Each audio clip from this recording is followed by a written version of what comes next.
சமூக ஆர்வலர்னால யார் மேல வேணாலும் நான் புகார் கொடுக்கலாம். அதாவது பகுஜன் சமாஜ்வாதி கட்சி தான் சொன்னாங்க, பாரதிய ஜனதா கட்சி தான் சொன்னாங்க, ஏடிஎம்கே தான் சொன்னாங்க, டிஎம்கே தான் சொன்னாங்களா? அதெல்லாம் இல்ல. இவங்களெல்லாம் நான் கேட்கல. இவங்க எல்லாம் சொன்னாங்களா உங்கள்ட்ட? இல்ல இவங்கெல்லாம் யாரும் சொல்லல. இல்ல யாரும் சொல்லலையே. அதாவது வாகை பூ எப்படி இருக்குன்னு அந்த சின்னத்துல நீங்க அந்த கொடியில பாருங்க. ஈழத்தமிழர்கள் பயன்படுத்தக்கூடிய சின்னம் மாதிரியே அந்த வாகை பூ இருக்கு. வாகை தானங்க தமிழ் இலக்கியங்கள்ல. யார் சொன்னது சார்? தமிழகத்துல நடந்த போர்ல இவர் எதனா குரல் கொடுத்தாரா? எதுனா ஒண்ணு சொல்லுங்க. பிறந்த பிறகு போர் நடந்தது இல்ல சார், இருங்க. அதாவது இப்போ காளைக்காக பல இடங்கள்ல பிரச்சனை நடந்தது, காவிரி பிரச்சனைக்காக பிரச்சனை நடந்தது. இந்த இடத்துல எல்லாம் எங்கன்னா நடிகர் விஜய் குரல் கொடுத்தாரா சார்? குரல் கொடுத்தாரா? விஜய் அவரோட சுய லாபத்திற்காக, சுய விளம்பரத்துக்காக அவரோட படத்தை விளம்பரம் தேவை சார். அவரே விளம்பரம் தான். இப்ப இது பண்றது விளம்பரம் தானே. ஸ்பெயின் நாட்டு அதாவது ஸ்பெயின் நாட்டோட கொடியை இவரு இது பண்றாரு. அதை கேட்கறதுக்கு ஸ்பெயின் கலர்.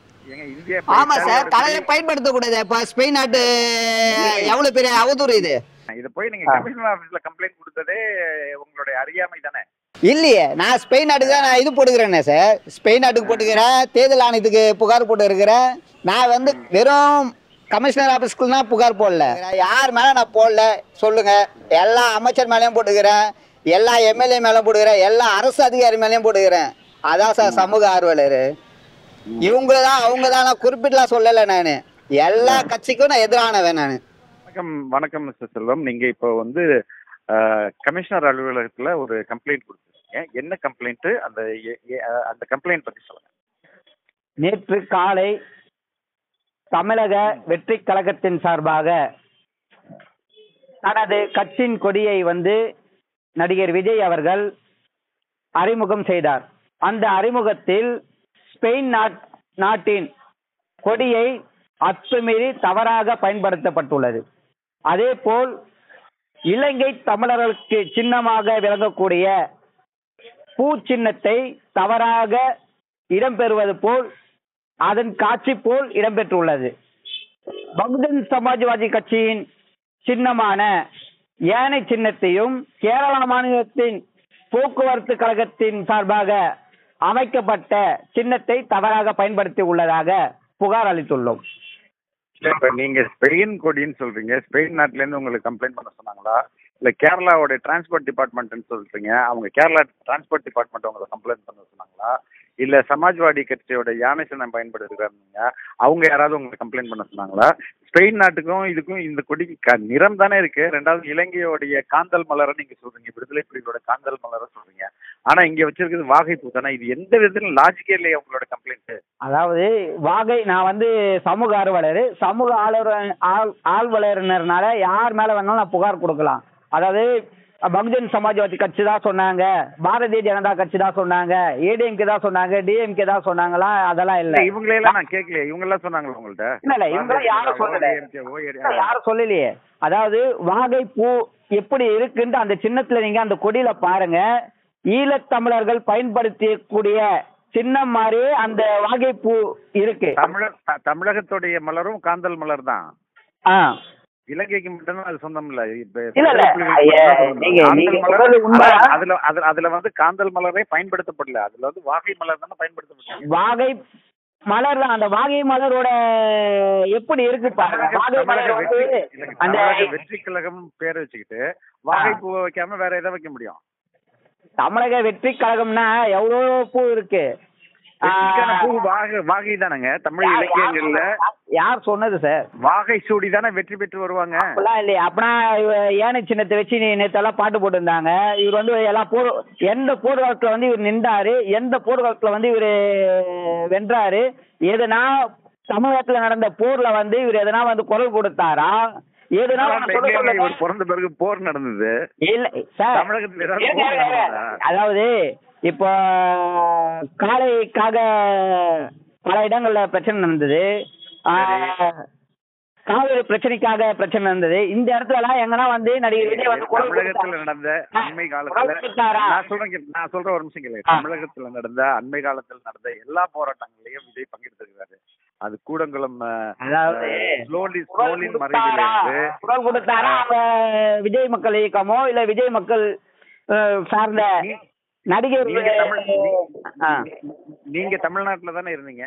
நான் தமிழ்நாட்டுல இவர் போயிட்டு நான் வந்து அதாவது நான் சொல்லக்கூடிய இதுவும் இல்ல, என் பேரு எந்த ஒரு பிரச்சனை இருந்தாலும் அந்த இடத்துல என் பேர் அடிபடும்.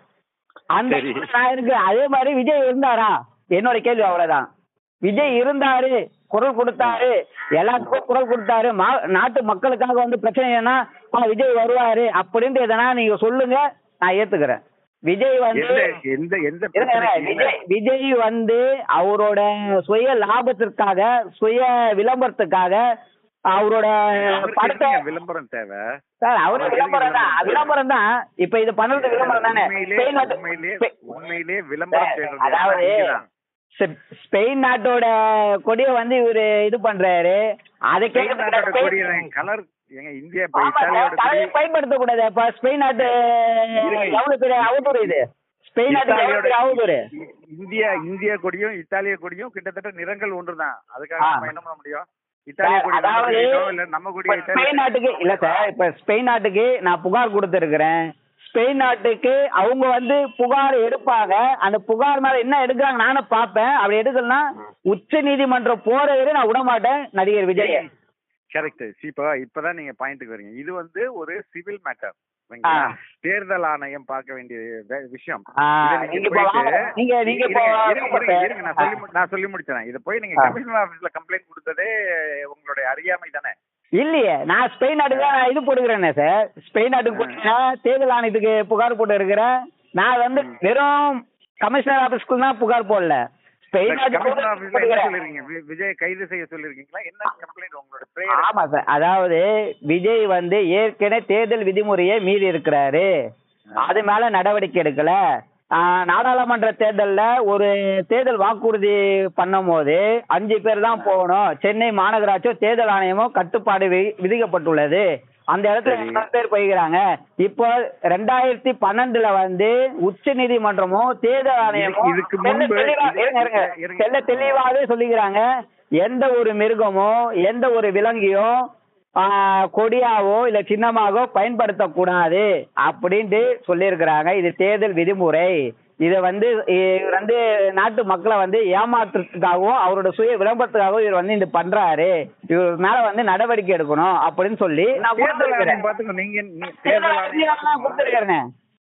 இது நாட்டு மக்களை ஏமாத்துறாரு சார். அவரு விஜய் நாட்டு மக்களை ஏமாத்துறாரு. அதனாலதான் நான் புகார் கொடுக்குறேன். சரி, இதுக்கு முன்னாடி எந்த அரசியல் கட்சியுமே இதுக்கு முன்பு எந்த அரசியல் கட்சியுமே நீங்க ஏதாவது இது மாதிரி நடவடிக்கை எடுத்து சொல்லி கமிஷனர் ஆபீஸ்ல புகார் கொடுத்துருக்கேன். பாரதிய ஜனதா கட்சி இல்ல பாரதிய ஜனதா கட்சியின் தலைவர் அண்ணாமலை மீது நான் புகார் கொடுத்திருக்கிறேன் சார். அதாவது தலைமைச் செயலகத்தை முற்றுகையிடுறாங்க. முற்றுகையிடத்துக்கு உரிய அனுமதி வாங்கல, அவங்க மேல வழக்கு பதிவு செய்யணும்னு சொல்லிட்டு நான் சென்னை மாநகர கமிஷனர் ஆபீஸ்ல நான் புகார் கொடுத்துருக்கிறேன். சரி, பாருங்க, நீங்க யூடியூப்ல போட்டு பாருங்க. தினத்தந்தி சொல்லுங்க. அதை தவிர வேற எத்தனை கேக்குறேன். தமிழக முதலமைச்சர் மேலேயும் போட்டு இருக்கிறேன். நம்ம தயாநிதி மாறன் மேல போட்டு இருக்கிறேன். அண்ணன் சேகர்பாபு மேல போட்டு இருக்கிறேன். யார் மேல நான் போடல சொல்லுங்க. எல்லா அமைச்சர் மேலயும் போட்டுக்கிறேன். எல்லா எம்எல்ஏ மேலும் போடுகிறேன். எல்லா அரசு அதிகாரி மேலயும் போடுகிறேன். அதான் சார் சமூக ஆர்வலர். இவங்கதான் அவங்கதான் நான் குறிப்பிட்டுலாம் சொல்லல. நானு எல்லா கட்சிக்கும் நான் எதிரானவன். நானு எல்லா கட்சிக்கும் எதிரானவர். ஆமா, யாரா தப்பு செஞ்சா நான் இருப்பேன் கண்டிப்பா. ஸ்பெயின் நாட்டுல நீங்க என்ன கேட்டிருக்கீங்க? ஸ்பெயின் நாட்டுல அவங்களோட கொடியை தவறா பயன்படுத்தி இருக்கிறாங்க. கேரளாவோட சின்னத்தை வந்து டிரான்ஸ்போர்ட் சின்னத்தை வந்து தவறா பயன்படுத்திக்கிறாங்க. அதனால வந்து நடிகர் விஜய் மேல நடவடிக்கை எடுக்கணும், அதுக்கு வந்து நீங்க முன் வரணும் அப்படின்னு சொல்லி நான் ஸ்பெயின் நாட்டுக்கு போட்டு இருக்கேன். ஸ்பெயின் கேரளா பத்தி சொல்லிருக்கீங்க. ஆமா, கேரளா தேர்தல் ஆணையம், இந்திய தூதரகம், சென்னை மாநகர கமிஷனர் ஆபீஸ் எல்லாருக்கும் போட்டு இருக்கு. ஓகேங்க. ரொம்ப நன்றிங்க. ரொம்ப நன்றி சார். வெல்கம்.